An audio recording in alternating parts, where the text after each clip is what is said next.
Good morning, everyone. Not morning where you at? That's okay, because you can have eggs for breakfast, lunch, or dinner. Welcome to episode 40 of Three Eggs Are Better Than One. I am Brad Stanton, along with fellow eggs Matt M. and Brian Haremza. It has been a while since we have been together, but we are glad to be back with you today. The last time we spoke, we talked about our favorite couples that didn't quite get together in sitcoms and shows from pop culture. Now, if you're new to the show, we like to do a thing called Sunny Side Up, which is, of course, is our good news of the week. So who's up this week? Bryant, what's your sunny side up? Well, my sunny side up is going to be a little lame, and I'll be honest. My sunny side up is the reason we were recording so late. It is my fault. I had a birthday last week, and I decided to hold up all of our recordings for it because I wanted to go and celebrate. Well, air quote that, but went out and had a good time with the family, celebrated my birthday, and took another year around the sun. So now we will inch a little bit closer to catching up to Brad. I don't know here, but my sunny side up, another year around the sun, birthday, another year older. So we have to follow up. We have to talk about this. So this is the way. So we all decide, or we thought we decided to record on one of our regular recording days this week. And we were doing it, of course, late because of this. Now, Brian says to us, well, what time did we recording? Because I am going to dinner. Now, at this point, Matt and I have no idea when Brian's birthday is. Yep. So we just think it's a regular dinner. We're like, well, I mean, 9:15 at night, Eastern time. He's like, okay, I'll try to make that work. I mean, what is the problem here? Brian is always really easy to deal with these situations. All of a sudden, here we go. Wednesday morning comes, and just getting ready for my day, and I see the birthdays on Facebook. One of which is Brian Haremza, day of. Well, there you have it. It is his birthday dinner. And he is not saying that to us. He just said it's dinner like he's going to Arby's or something. No. Yeah. And the fact that going behind the curtain here, that you had rearranged your schedule and everything like that, where your mom might not even be able to go because of this recording is absurd. Let us know next time. I don't have it written on my calendar like I should. Facebook tells me most of the birthdays, and that's it. It's off on your birthday. You're allowed to eat dinner on your birthday. It's funny you say that because, like, as I've gotten older, I have cared less and less about my birthday, and the people around me make the big deal out of it. And so when it got to this, it didn't. So Matt reached out and he was like, "Hey, we've got this. Can we move it back?" And I was like, "Okay." Didn't even dawn on me, my own birthday, that we had all agreed to go do this recording on my birthday. So then by that Monday, I was like, "Oh. Yeah, I should probably reach out now and figure out what we're going to do here." Yeah. You gotta remember, birthdays are not for you. Birthdays and funerals are not for you.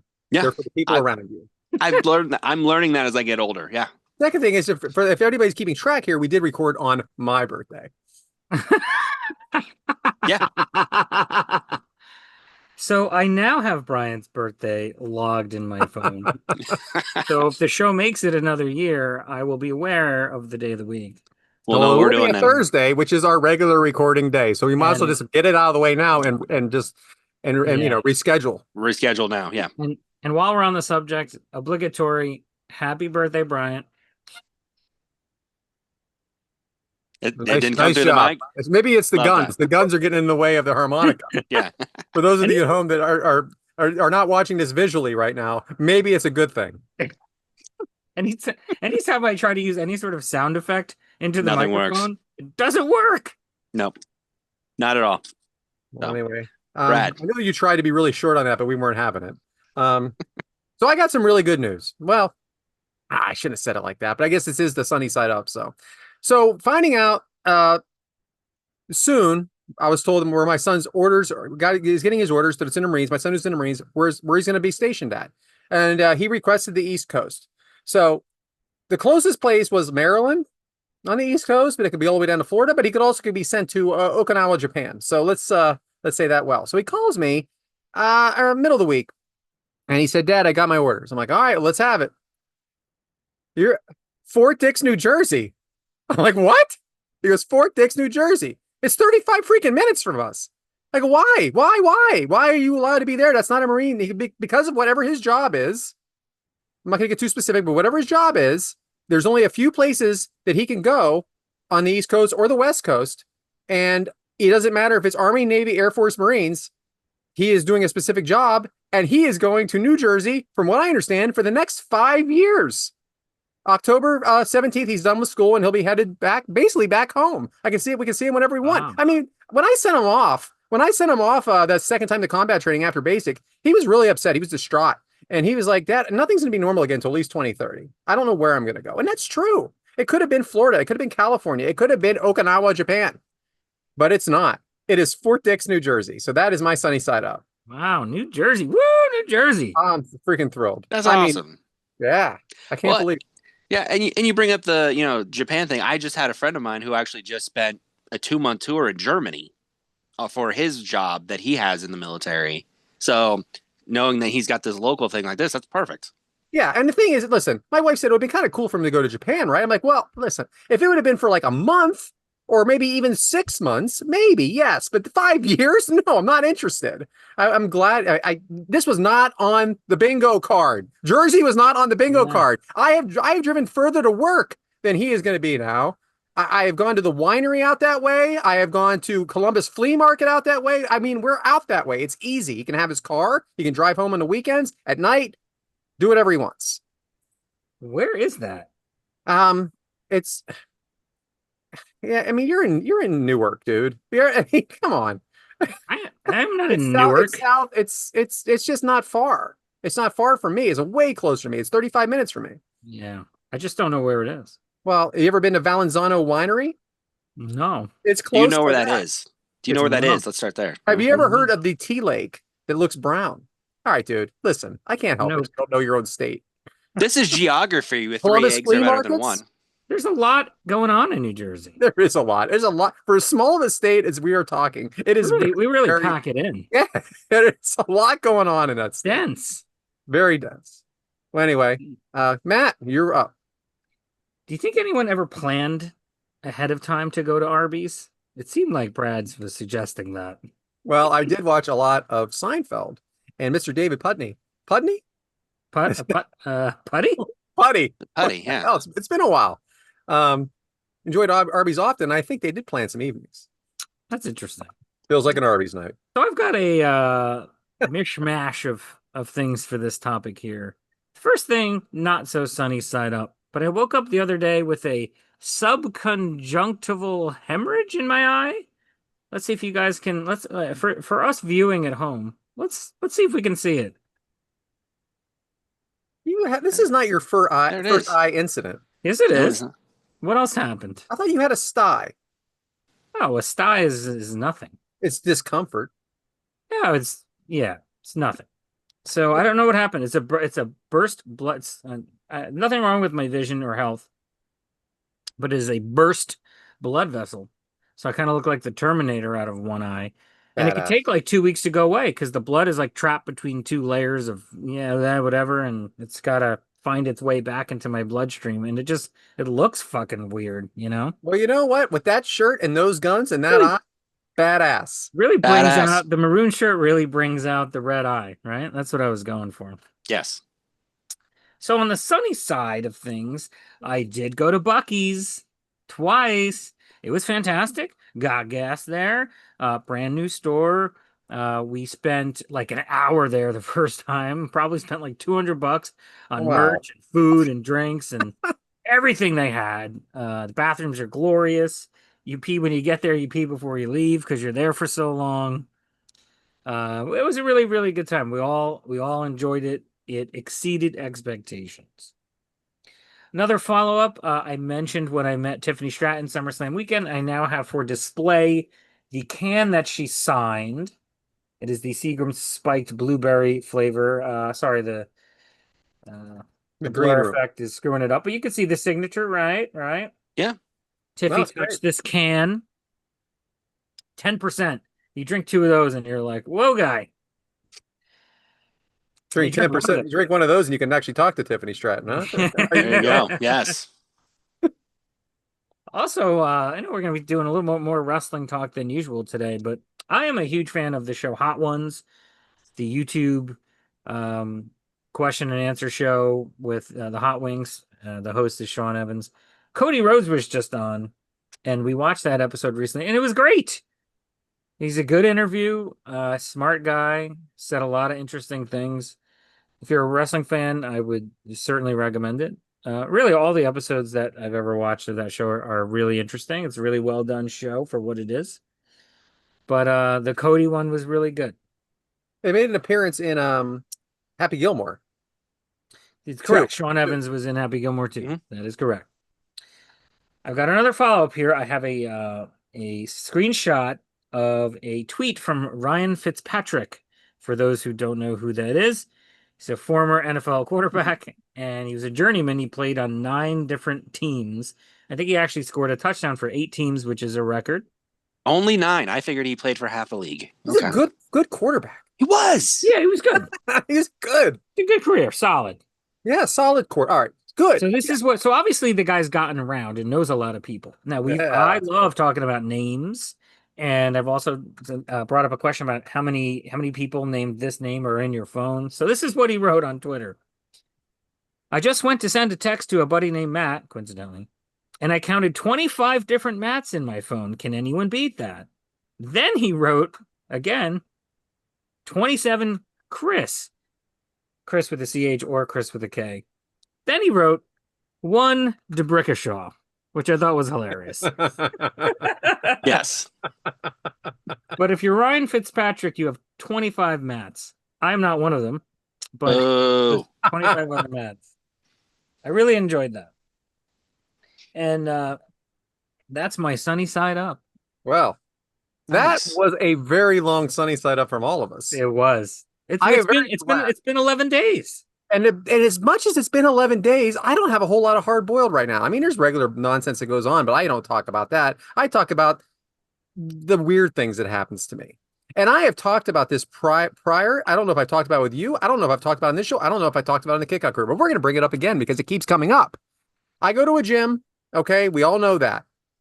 It's a 24-hour gym. They have to clean the bathrooms, right? While somebody is in the building, you have to clean the bathrooms. You can't close and then clean the bathrooms, right? Well, there's a men's bathroom and there's a women's bathroom.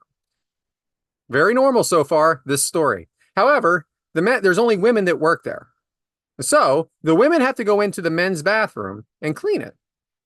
Now, I go at off-peak hours, maybe between 9 and 11 in the morning, or on a Sunday. Once in a while, I go in the evening when everybody's there. So off-peak hours, what do you think is going on? Yeah, that's when they're cleaning it, when less people are in the building. Makes sense. But do you think you could at least if you're going to walk into the men's locker room, it's a locker room / bathroom. Hey, I'm coming in. That does not happen. I don't get naked too often in this thing because I don't really shower there or anything like that. But I change and I use the bathroom. Okay. And the woman just walks in. And I said, hey, what if I was naked? She goes, it wouldn't have been the first time that happened to me. I go, I bet it hasn't, because you don't say anything when you walk in. Like, let me tell you why it's not the first time. Yeah. Maybe she was trying to catch a peek of you, Brad. Just throwing that out there. Sneak a peek. I mean, it's just going to be a very disappointing show. Second, fast forward, same day. I go back in there. I think you guys texted me like 5 times, and I wanted to at least say I was alive, something like that. I walk in and she's cleaning the mirrors and I'm smelling this room. It is not good. Someone is literally taking a shit in that bathroom and she's acting like nothing is going on and is cleaning the mirror. That's their job. It's time to go. And I can't believe you want to talk about stage fright? I'm not taking a shit with some woman in the freaking in the locker room. As a matter of fact, I'm not real big on going outside of my own home. However, there are times when you got to, and this guy does not deserve this. He deserves better. I don't care what time of the day it is.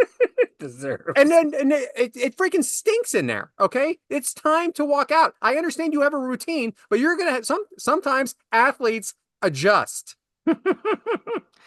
I think that she should definitely be knocking and expressing some courtesy. But they don't care if it smells or it's gross. That's part of the custodial arts. He's still going. Yeah. He's still going. If someone is going, it's time to leave. Yeah. The stall door shut. You see feet. Time to go. Hard boiled. A little courtesy. That's all. Hard boiled. Can Could I? you imagine if this was the other way around? Could you possibly imagine? You If would be arrested, Brad. You would be Yes, I would be arrested arrested. Yeah. in jail. That'd be a Done. problem. That'd be a problem. Can I jump in with my own Brad style hard boiled that I experienced? It's been a long time. So I was with my son at Chick-fil-A because he really enjoys the food there, and he doesn't eat a lot. So if he likes it, I'm gonna get it for him. So we ordered the kids meal, which comes with 5 Chick-fil-A nuggets, a fruit cup if you want. Like these are our choices: the fruit cup and the drink. No fries. Oh, I'm sorry. No, we get the fruit cup instead of the fries. Ah, gross, right off the bat. But go ahead. Well, I'd rather my son eat I get it. fruit. Get it. So sometimes he's like, Dad, can I get 10 nuggets? I'm like, hell yeah. So I'm like, tack on 5 extra nuggets. Okay, great. Paid for it. Now they I think this happens at all Chick-fil-A's, but like they're happy to like bring it. You just go sit and they bring it to you there. It's not like, Well so done. they bring it over and it's just the kids' meal with the 5 count nuggets in it. The second 5 count isn't in there. So I walk over to the counter and I say to a different person, not the person I ordered from, hey, we ordered the kids meal and then 5 additional nuggets, and they're not in the bag. Like, Brad, what do you think she says to me? Oh, sir, unfortunately, we don't sell the nuggets in a 5 count. We only sell them in the whatever the hell it is. I don't know, 10 count and 50. Okay. And I said, hang on. And I pulled the receipt out of my pocket and it says 5 count nuggets on it. And I just show it to her and she was like, oh, okay, hang on. And then she went and got 5 more. Like, I wasn't trying to order from you. I have already ordered and paid successfully. You don't know the menu? There's about 8 things on the entire menu at Chick-fil-A, by the way. That is crazy. That you actually someone messed up because there are no 5 nuggets. No, it said on the receipt 5. But what I mean is, did you look at the menu? And believe me, I'm not blaming you for this at all. But did you look at the menu and it said 5 nuggets, or you just said it? No, because we've done this a million times. Okay, and they just said okay, and then you paid an amount of money that you didn't care about. Sure. And now they're trying to tell you that does not exist. I'm sorry for what you paid for. I don't like that. It's not like the person taking my order said I couldn't order it. It was the person I went to complain about how the food. Sorry, sir. I know you ordered and paid for this, but that doesn't exist. Yeah, Well, so then we're just going to keep your money. yeah, And I'm sorry for your inconvenience. weird. What's weird is that Chick-fil-A is really, really good with customer service. Extremely good. Like, it's beyond obnoxious. Extremely good. I swear they had like the C squad on because we went in. It was dinner time and there were no customers in there. It was dead. And there was like 2 people ordering and we waited several minutes, which, as we're saying, is highly unusual for Chick-fil-A. Usually they're bang, bang, bang. They're almost too friendly. Too friendly. My pleasure. And even my son goes, Dad, we've been waiting for a long time. And he wouldn't normally say something. He's not going to say that if it's not true. You know what I mean? So they had an off night. Yeah, I have seen lines wrapped around the building that I have gone through quicker than an Arby's night with one person ahead of me. Yeah, right. That's what I'm saying. They're on it. They're efficient. They're polite. They do a very good job. Only issue is they're closed on Sundays, but that's for a good reason. Keep it going. Hard boiled. Hard boiled. So that brings us to quiche. And I don't know why the hell we would do something like this in August. Maybe because Christmas in July just went by. But hey, well, listen, quiche is Christmas wishes. So what do we want for Christmas? A lot of months have gone by. We've had birthdays. Brian's probably all set. But like we've had birthdays, we've had Father's Day, we've had stuff like that. But now we're running out of time and we need a Christmas gift. So, oh, geez. I only put 2 of us on this list, but you're going to be in it, Bryant. Matt, what do you want for Christmas this year? I don't know. It's August. You told me you'd come up with something. We could have taken. Yeah, I wrote. You know what I wrote? I wrote maybe a hammock. A hammock? Maybe a hammock. Sure. You gonna Homer Simpson style that thing and just hang it between some trees and. I got a yard for it, and they got those freestanding hammocks. Sure, that's like a good dad gift. Are you going to take naps on this thing? Ooh. Well, what are you doing with it? Is it just for show? It's a show hammock? I don't think a hammock nap is planned. I think a hammock nap accidentally happens. Full loney. A hammock nap. You're gonna get on Yeah, that. you got to plan Plan. it. Yeah. You're not just walking outside and saying, "No, No, there's a hammock." no, I want it to I want it to happen naturally. I want to I be don't laying there understand what with that for a means. different. I don't know Nobody what that does. means. So you're telling me it's 99 degrees outside and you're going to sit there and go, you know what I'm going to do? Go lay in a hammock. There's probably 5 good hammock days a year, maybe 5. I think tomorrow's gonna be like 75, and I'm like Is it gonna really looking. go from 99 here to 75 tomorrow? That's about I right, hope yeah. so. It's psychotic around here. It is psychotic. I took the dogs out for a freaking walk for a half hour, and I came back and filled a glass with my sweat. That's about right. That's nice I visual. took a shower that didn't take. It didn't take. Yeah, no, I've taken a lot of showers that don't take this season. All right, so you want a hammock. So I'm going to Sure. talk. So I'm looking at my brown shoes the other day at work, my dress shoes, and I'm almost embarrassed. And I'm like, what? I have tried to polish them a few times, and I look. I mean, I do it here and there. No, I'm not going to say I do it every week. I'm not going to say I do it once a day. I do it here and there, and I'm like, they are beat up. And I do wear my shoes. I wear them. You know, I walk. I walk the lot. I do a lot of things in dress shoes that maybe normally most people don't do. I mean, even though I'm a considered white collar guy, I move cars around. I make sure things are okay. I walk a lot in them. So I said, I could, what would be great? I have a black pair of Cool Hans right now, and the Cool Hans is like a dress sneaker almost. And I really, really would like a brown pair, but right now it's August. It's July. I mean, I think I made it clear on the show that I can't pull the trigger on nice shoes. So that is my Christmas wish for some Cool Hans. But in the meantime, I went on Amazon and found some knockoff Cool Hans for about a third of the price. And here we have it. They are called Velocity. I don't even know what that means, but Velocity. And we're going to wear these until my wife or Santa Claus or my kids or whoever decides to buy me the pair of shoes I want this year. We're going to try this for the foreseeable future. So, quiche. It's not for everyone. I feel like this was just a subtle way for you to show off your shoes. I didn't get. I planned this spot long before I bought these shoes. Ah, I got these shoes an hour and a half ago. What size you got there? 10 and a half. Hmm.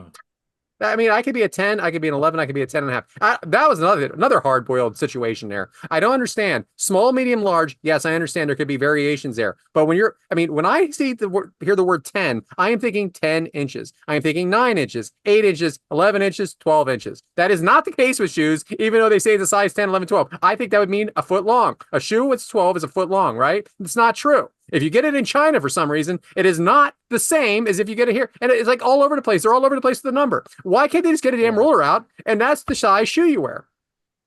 Yeah, I don't care what the number represents. I care that from one brand to the other, it might not be consistent. Yeah, very why inconsistent. can't we work together on this? I said exactly what I said to my wife. That she pulled out a Twitter post, and I'm like, Somebody's frozen. Really, you know what? I wasn't looking for an explanation. I was looking for some sympathy. I was looking for someone to agree with me, and you decided you didn't want to do that. Well, thanks a lot, Sue. Anyway, Bryant, this has been a hard-boiled ass episode. So what do you? I was about to say, I think we're on part 4 of Hard Boiled now at this point here. So for me, for Christmas gift, WrestleMania was just in Las Vegas. And one thing that I do love a lot is poker. I like playing poker. I like watching poker. I'm very boring in that. I'll watch hours and hours of poker. Nothing wrong with that. At WrestleMania this year, because it's in Las Vegas, they had a WWE themed poker set. Cards, chips, everything. And I want that so badly. Do I need it? No. Do I have my own poker sets? Absolutely. But do I want that one in particular? Yes, I do. Have I been watching them all on eBay for the last, since, I don't know, it's now August, 4 months on eBay, trying to see if prices lower? Of course I have. So for me, I want that poker set for Christmas so badly. Will I get it? I know I won't, because let's be realistic. People are unreasonable with their prices on shit, and I hate it. So that's my Christmas wish, is a poker set that I will never, ever see. I'm sure we both have follow-ups here. The lowest price currently is $1,000. Oh my God. And there's your issue. And that's not counting the shipping that you would have to pay for as well. What was it originally costing? Originally, it was $250. Yeah. And you could have got it, and that's getting it off the WWE shop site. And that's reasonable for a Christmas gift, maybe for one thing, like your big gift. You know what I mean? Correct. Oh yeah. I mean, if you want to do one big gift and everybody piles in for that, absolutely, all on board for that. Yeah. But I would never bring a $1,000 item to my family and be like, I want this. Like, And now no. they're secondhand at this point. I mean, they may have said they're never open, but now we're talking like a resale, right? Correct. Oh, this is 100% resale. And that's why I'm sitting there going, you're still charging $1,000. All your photos have it open. So it's not like it's still sealed brand new. So I don't know what we're doing here. Yeah. I hope you get it. And I hope that it does go down in price, but $1,000 isn't reasonable. It's, yeah, too much. Guys, that was fun. Yeah. That was fun. We're going to do it again in November. Yes. And we'll see how things have changed. And I want follow-ups on your poker set, Brian. Of course. All right. So I was going to do duck eggs this week, but you know what? Who cares about the $2 bill anyway? We're going to go to egg whites instead. Damn it. Now I want to know about the $2. You know what? Maybe we'll do it next week. We were just going, me and my family were just going through old pennies because my son's been collecting them in those little blue books. We're all into that now. Anyway, Bryant, put up the first picture I sent you. So we're going egg whites with follow-ups. The picture, not the video. The first picture? The only picture. Yeah, the only picture. So congratulations. Red Lobster is officially out of bankruptcy. And it's all thanks to 35-year-old CEO who refused to let the iconic chain die. While everyone wrote them off after Endless Shrimp nearly tanked the company, this young boss slashed costs, closed dead weight locations, and pulled off a savage turnaround that just saved 36,000 jobs. Now, of course, we're talking about Damola Adamalek. Oh my gosh, I can't believe I did this. Adamolekin. Damola Adamolekin. He took over the company. We talked about him on the show currently in a spotlight episode recently.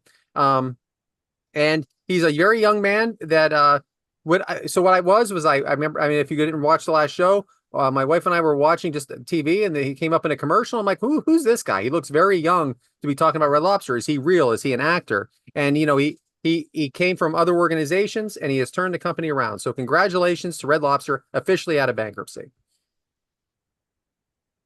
Nothing? No, that's freaking awesome. As someone who does enjoy the going to Red Lobster when I can, it's cool to see. And then, like I said, there's so many of them that you just see they're just empty buildings now. And to know that they could maybe make a comeback, that's really cool. That's awesome to see. I feel like Matt M is skeptical. Well, he just hates shrimp. No. I mean, what you just the image. I don't.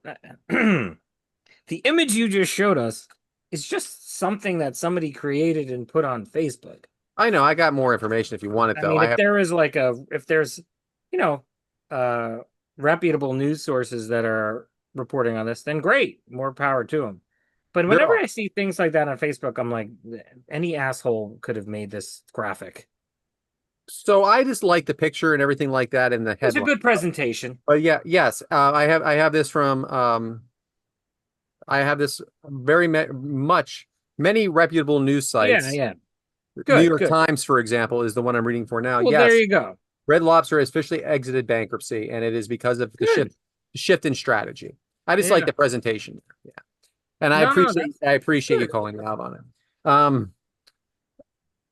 Anyway, there's a video now that I would like to turn to for Bryant that I would like to show everyone. This is also egg whites. Do we have a copyright on this? It's quite all right. I have a friend of mine that posted this video secondhand. Yep, we don't need to worry about that because it is off his page. So yes. So we will hit the button here. Okay. And you know what? We'll play it again. Why not? Because we can. Yeah, it's only there. A second. It is.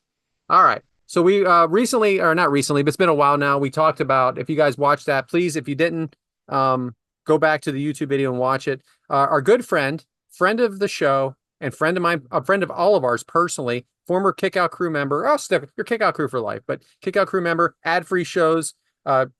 Adam from Bama became a referee, and you know, he still has a full-time job, and he does referees on the weekend. And you just saw him get speared by the one and only Rhino, former ECW champion Rhino, former TNA champion Rhino, WWE Tag Team Champion Rhino, TNA Tag Team Champion Rhino, just speared Adam from Bama.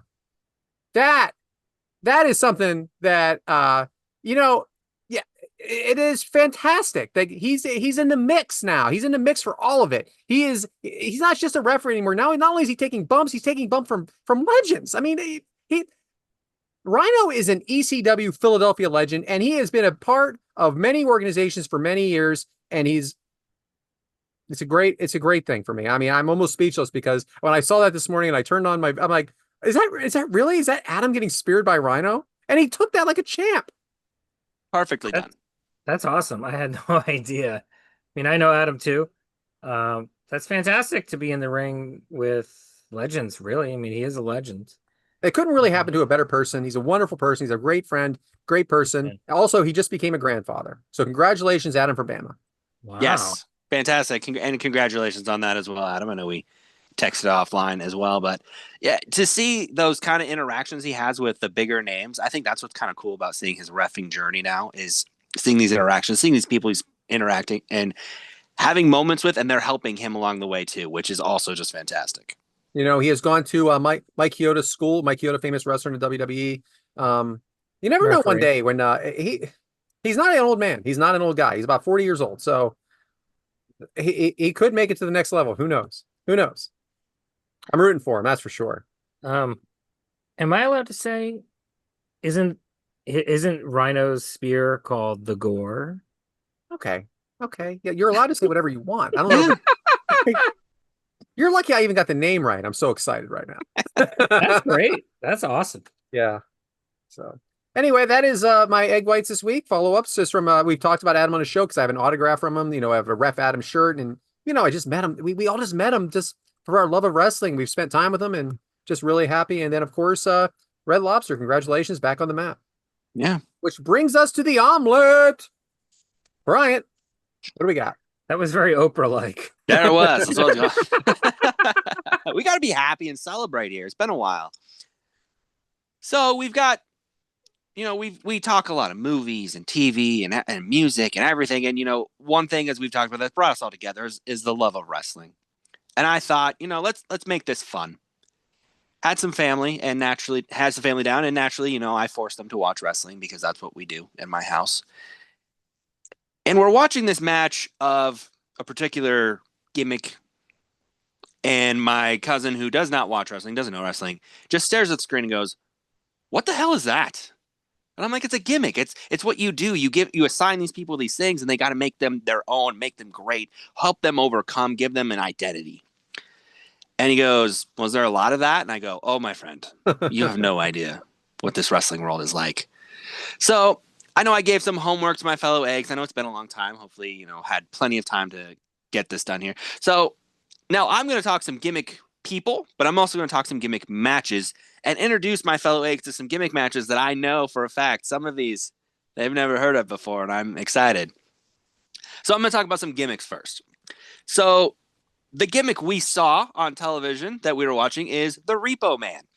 As played by Barry Darso, he wore a little mask across his eyes like that could hide his identity. It can't. Like a But bandit. essentially, he's the Repo Man. He comes in, you didn't pay your bills, he's taking your car. You know, Macho Man apparently didn't pay bills on his hat, took his hat. You know, it's a gimmick that made absolutely no sense, but it was hilarious to watch because it's just a guy going to take stuff from you, you know? You know, if you move into the 90s, real gimmick heavy era, you've got the amazing TL Hopper, who's a plumber, comes out with this plunger, and he would say, he's going to plunge out the competition. They aired these terrible vignettes of him going into homes and, you know, got the plumber's crack out and everything too, trying to just portray this, you know, terrible, terrible gimmick of being a plumber. Another one that I think is hilarious, it's the Goon, played by Bill Irwin. He essentially is just think of Happy Gilmore, you know, brought up already on the show, couldn't get into hockey, became a golfer. The Goon couldn't make it in hockey, too violent for hockey, as they said. Well, now he's a pro wrestler. What can go wrong there? Nothing. That's what makes it fun and entertaining. Throws the gloves down, the match starts. There you go. Fun, entertaining stuff. So I listed a few. I'm going to toss it to my fellow eggs to see what they have in here before I continue on.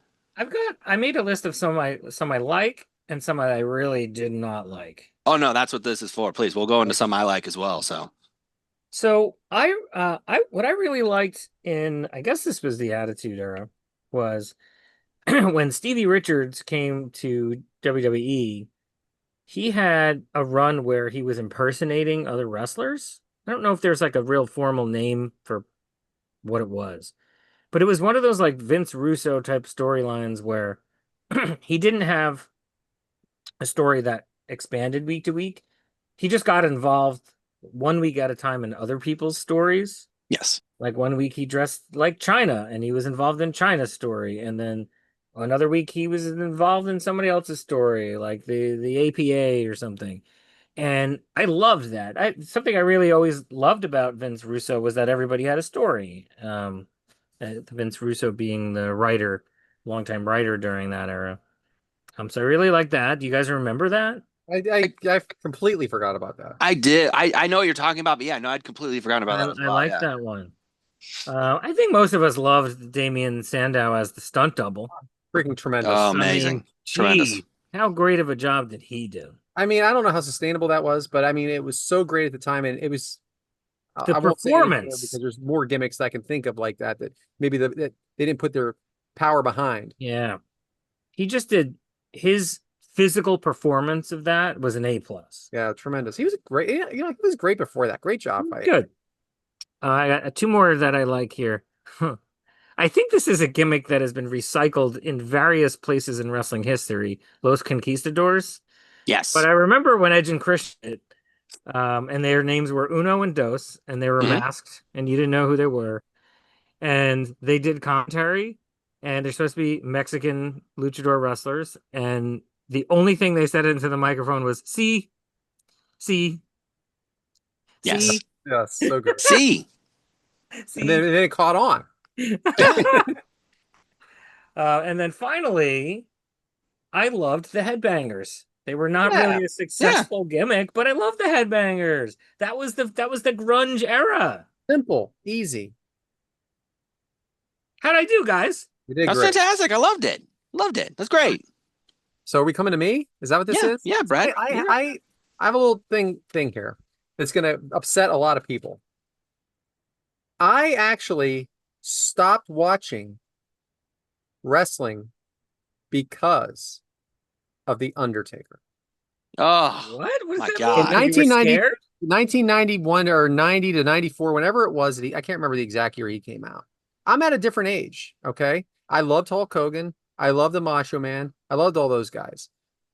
And I knew that wrestling was predetermined, and and I knew all that. However, this was supernatural. And to me, that seemed absolutely ridiculous. And I was getting to my later, even mid-teenage years, where it was time to move on to something else because this felt really stupid to me. All right. Now, before he reaches through I know because he's listening.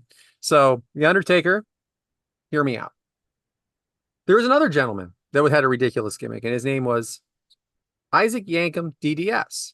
Now that was a dentist. He was like a mean dentist that would kill you or something. I don't know, whatever it was. It was ridiculous. Dentist. It was an evil dentist, which they're all evil as far as I'm concerned. But so that was his gimmick. And then later, this same gentleman became Fake Diesel. Now, for those of you who don't know what that is, Diesel and Razor Ramon were Scott Hall and Kevin Nash played those characters and left the WWE or WWF at the time and went to WCW. But as far as WWF was concerned, they still had their gimmicks trademarked. So they said it doesn't matter who plays these parts. Anybody can play these names. And they brought in this same gentleman to play Diesel. So this is now his second gimmick. Now, let's go to the Attitude Era. Back to The Undertaker. This gentleman now shows up as Kane. Kane is The Undertaker's brother. There was a major fire. They thought he was dead. And it's just a great story. And it humanizes The Undertaker. And all of a sudden, I'm back watching because of the Attitude Era. I'm back watching. I'm like, I finally like The Undertaker. And it's because of Kane. This guy's name is Glenn Jacobs. He played all three of these parts. He paid his dues. and again was saddled with another gimmick, as far as I'm concerned, with Kane that really could have gone either way. And I thought he made the Undertaker better. And then with the Undertaker again becoming the American Badass, I know it's not the most popular of Undertaker portrayals, but it was more believable to me, like that he could be a badass biker instead of King of the Dead or whatever he was. But it came full circle with me with Kane. Now, just a couple other things, and you guys can comment if you want. There is a new, I don't even know if it's still around in AEW. It's called the Frat House. It might be in Ring of Honor as well. It's in Ring of Honor now. Yep. Yeah, it's Griff Garrison, it's Cole Carter and Preston Vance, all guys that they just basically threw together, and they come out and they get beat every single week, as far as I can see. I don't know if they're doing better as Ring of Honor. It is terrible. It is terrible. However, there was in the 2000s the Spirit Squad, which was a group of male cheerleaders. Nikki is the most popular one of it because he is now Dolph Ziggler, now Nick Nemeth in another organization. I thought that was great. I thought that these guys running like, chicken shit heels, as they would call them, scared heels, worked really well, and they ganged up on you. And then the cheerleader thing just worked for me. And finally, King of the Ring. King of the Ring is, it's a tournament every year to decide who the King of the Ring is. Usually at the end wears a crown and, all the kingly, type things. But they really missed the boat one year when they had Chad Gable, who was a babyface at the time, wrestling in the King of the Ring finals. He's only about 5'6" or 5'8", something like that. He's a small guy. And I think they should have had him win it, turned him bad guy, made him wear oversized clothes, and then he could have been part of the King's Court, and then he would have had all these giants helping him out, and he could have been wearing these ridiculous big crowns, big ridiculous clothes.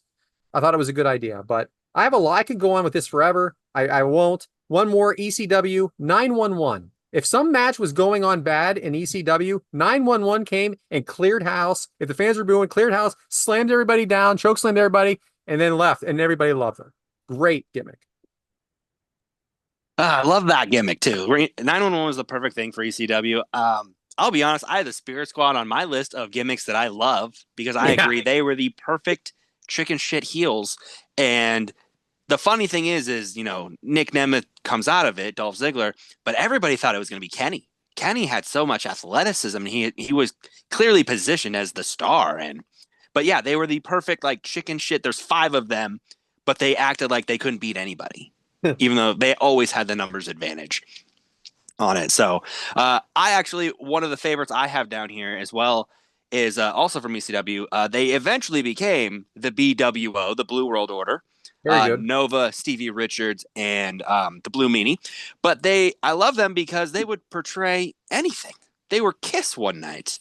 They would come out dressed as colonial people one week because they just thought it was funny. And it was. And they knew their part in a hardcore company to be that little bit of comedy you needed kind of a little bit there. So, and then also one of my favorite gimmicks is The Undertaker. Grew up with it. That supernatural side was always just something that was kind of interesting. And just seeing how he portrayed the character, it would evolve, go back, evolve. Always something that was cool to me. So on that note, though, the other reason this list was intriguing to me is because I wanted to talk some gimmick matches as well. And a gimmick match, for those at home, is essentially just there's the normal one-on-one match, and a gimmick match is just something where it's, a cage match or just some random stipulation that makes absolutely no sense. The obvious answer, which I don't know if my fellow eggs would agree on, the Kennel from Hell in WWE.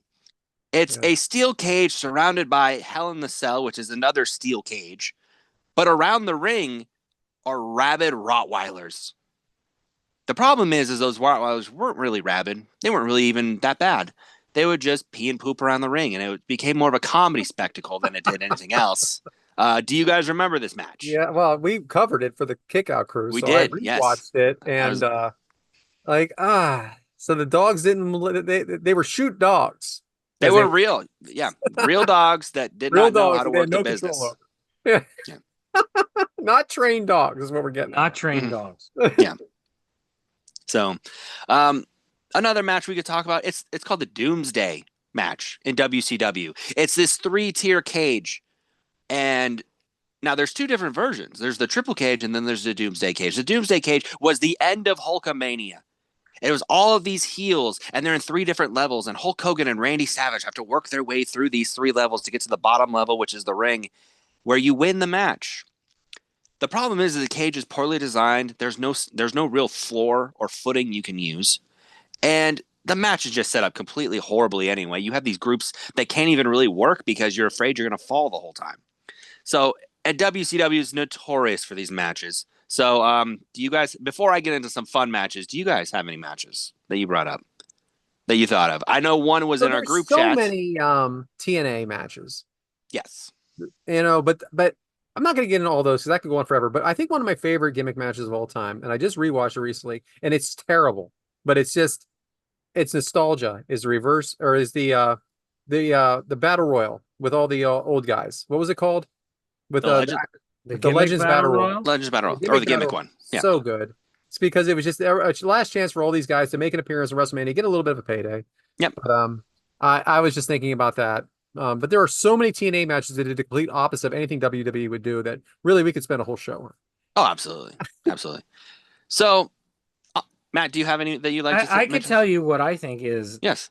the absolute worst gimmick match. I know what this is.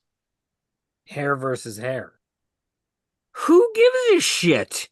There it is. First of all, hair grows back. It does. Not always. Not always. But how are those are stakes that I'm supposed to care about? You know what else I don't like? And they do this more frequently in current AEW. There's prize money. Mm-hmm. How fucking Yeah, I don't stupid like is that? We know it's not real. First of all, I know it's not real. Second of all, You think kids think it's real? what's that? You think kids think it's real? Maybe that's I can what see it is. that. I don't It's the think kids. I don't think kids watch AEW. Not much, right? Yeah.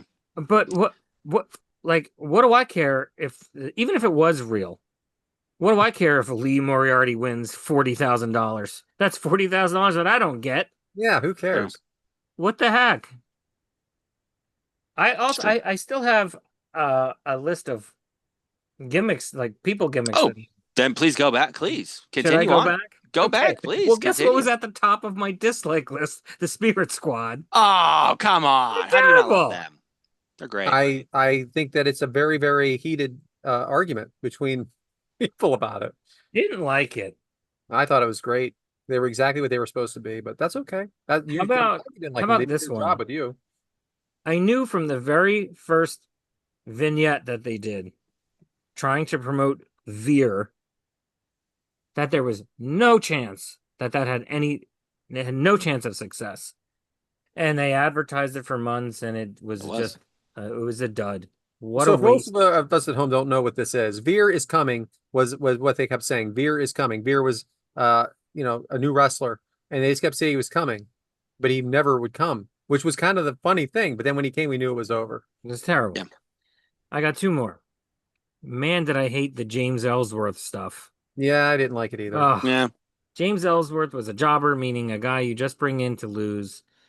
And he had an interesting look, kind of caught the attention of some fans. And then suddenly he was in main event championship matches against AJ Styles. And I was like, Yeah. this has gone on way too far. Getting the rub from it's just from way too many people. It did not work. Now, you guys are gonna disagree, and so is anyone else who cares. And I think a really terrible ongoing gimmick is the Wyatt family, or now currently known as the Wyatt Six. The concept is great. There are moments of execution that have been great, but there have been way more moments of nothingness or meaninglessness or failure and disappointment. It's been 12, 13 years of just getting nowhere. I would agree that the idea works when they want to push it, but then all of a sudden the disappearance of it is the problem. They don't just keep going with it. But I guess the point is, how far can you go with supernatural, or is it supernatural? Are they indestructible? Obviously, you have to lose eventually. It's not a long-term concept. No. Okay? And it's been going on for more than a decade. Yeah. Bray to me when it was originally Bray Wyatt, who has passed since, and it was more of a it wasn't supernatural to me. Right. He was creepy. Yeah. Yes. He was like, They were like southern mysterious people you don't southern want to run into in a back backwoods, alley or like a in a deliverance part vibe. of town. That was good. But this is supernatural-ish, or is it? We don't really know. Yeah, it was that Yeah. deliverance Cape Fear vibe that There they it were is. going I was looking for that. Thank you. I was at the 2014 Extreme Rules pay-per-view, and that was Cena versus Bray Wyatt in the steel cage. And that was like that was like cool. Like and then they just went friggin' nowhere with it. Yep. Got the whole world in his hands, and Yeah. they couldn't capitalize on it. And then when he get the Fiend presentation with the music was so badass, and then nothing. And then when he came back after getting fired and rehired, and they had new music, like that was badass, and then nothing. And then nothing. Yeah. Yeah, I agree. It's almost like WWE didn't know what to do at certain points, and I can understand that, I think. They don't know what to do. But I could understand that. Like, where do you take it from here? It's true. Anyway. So I'm going to end this with 3 fun matches from the independents that I know you guys keep up a little bit, but not a lot. But you got these independent promotions, you got to have fun matches. So let's talk about the Clock Strikes Midnight match. I'm sure you both have never heard of this. It is a match that involves different stipulations, and the stipulation match changes at random intervals during the match. So during this match, you start off, it could be a tables match. And then after 5 minutes, it could change to a first blood match. And then after a couple minutes, it could become a submission match. And at certain points in the match, they just change the stipulation until you win. I like it. It's very good. Something that I thought not every week, but not every week, obviously. You can't do it once in a while, maybe. Yeah. Didn't know that existed. Like it. Yeah. Something could be interesting there. You know, we have the Crazy 8 match, which is where you hang the championship above the ring that's also above a scaffold. It's on top of a scaffold. You have to get up to the scaffold to win. Now, how do you get up to the scaffold? That's a great question. We have one of 3 options. The placed around the ring to help you climb is you can climb one side of a steel cage. There are also 2 trampolines you can use to bounce up to the scaffold, or one of 4 rope swings. I mean, I feel like that could be fun, especially watching the rope swing. So you've seen this match a number of times. Is the cage the way to go? It 100% is, but it's just fun to watch them do a suplex to the trampoline. I think that's hilarious to me, because then you're trying to sell an injury on a trampoline. You're like, it's a trampoline, guys. I know you're not hurt. It's fine. And then you're not going to get hurt in this match. I worry about you still fall off the scaffold. You still fall off the scaffold. I mean, fall off the scaffold into the ring. That's going to hurt.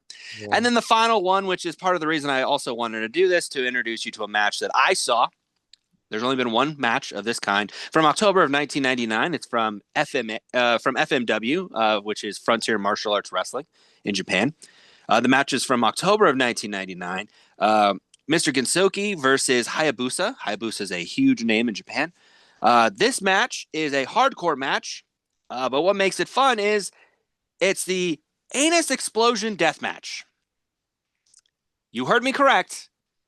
The only way to win this match is to stick a firecracker up your opponent's butt and light it, and it has to go off while still in their butt. Sounds dirty. And ridiculous, but I think whatever. I mean, but that's FMW for you as well. But it is also just absolutely hilarious to know that to win a match, you have to light a firecracker up someone's ass. And shockingly enough, didn't catch on. Don't know why, but Pro Wrestling Guerrilla, they I know we're getting real deep in the weeds here with, they've done some stuff on that show, which is the California-based show, right, Brian? Mm-hmm. Yes, it is. They've done some stuff that if anybody out there is a wrestling fan and you want to see some of your guys before they had the guys, they've done some funny matches on that as well. So I just wanted to say that as well. Yeah. So, but with gimmicks, we can go on forever. I just want to kind of introduce a few. We could do the whole show. Oh yeah, introduce a few gimmicks, introduce a few matches, have a little fun today. So, Brad, back to you.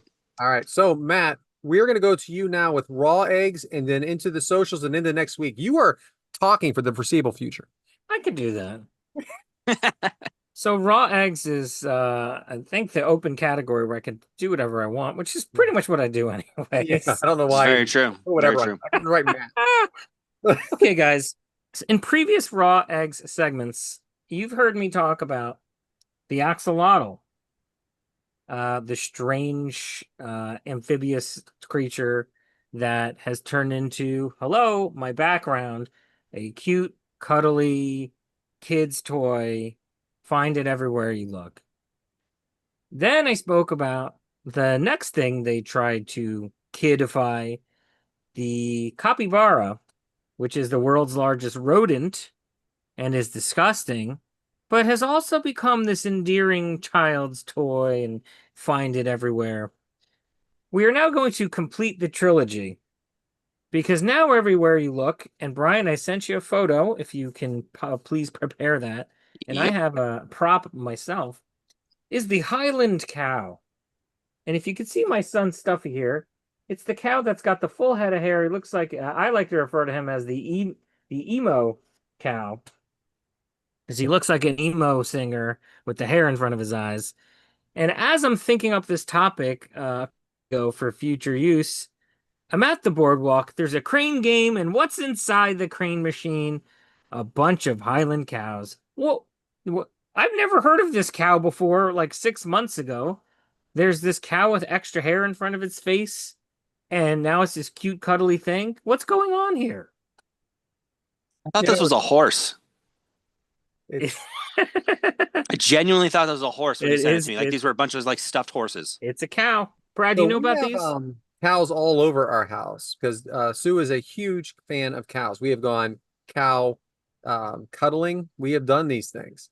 Now, the Highland cow was kind of new to me as well, but we do have some pictures of Highland cows in the house, and we also have a blow mold.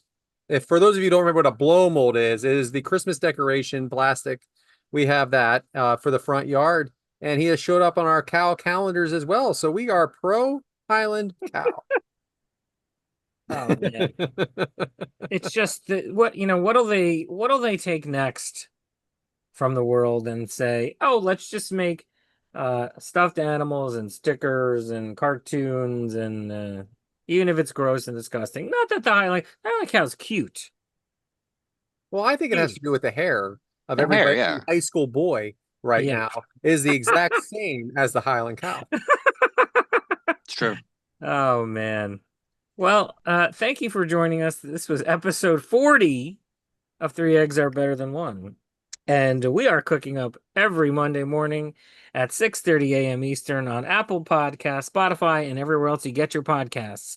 Find us on YouTube at Three Eggs Are Better Than One. The number three, the letter R, the number one. Follow us on X, Blue Sky, Instagram, and TikTok at Three Eggs Are Better. The number three, the letter R. And our individual accounts at Yes Man Brad, at B Haremza, and I am at Purple Shirt Guy Without the Eye. How about some 5-star reviews on Apple Podcasts? Also, please comment on YouTube. We love to interact there. Thank you for. I hope you enjoyed our wrestling heavy episode today. Next week is Matt M's episode, and in the past, you guys had to sit through listening to Matt M's dislikes twice. And guess what we're doing next week? Part 3? Matt M's likes. It's only taken me 40 weeks to come up with one list of things that I like. And I will share it with you next week, and I hope everybody enjoys. Yeah, Be our we know it's shortest not the omelet Spirit segment ever. Squad. We know that. It could be it's only a 2-egg omelet. Take us home, Bryant.